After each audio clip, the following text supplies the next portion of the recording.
We're here outside the federal courthouse in Alexandria, where Paul Manafort's defense team has just stood up and said that they will rest their case without calling any witnesses or presenting any evidence. That includes having Manafort himself testify in the case. Manafort had to be questioned by the judge to basically say that he understands that he has the right to remain silent, that won't affect anything in the trial, and that he was willingly making this decision not to testify. And he said, yes, that's exactly what he's doing, deciding not to testify.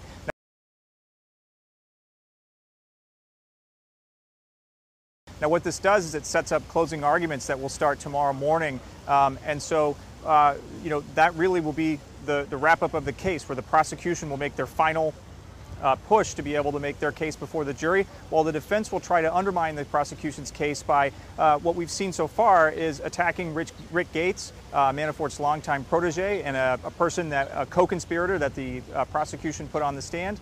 And they will also try to make the case that some of these counts that they've attacked previously shouldn't be something that the jury should consider.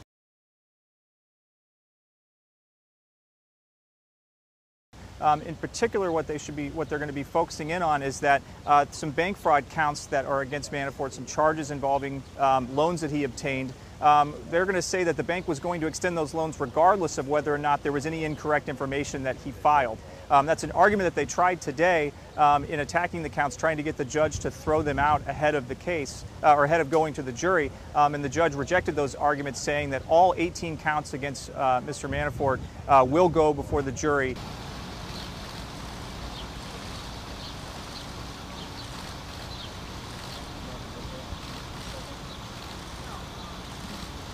So the rest of today will be taken up with haggling over jury instructions, and these are what the judge will tell the jury about how they're to decide whether Paul Manafort is innocent or guilty of all 18 of these counts that will go before them.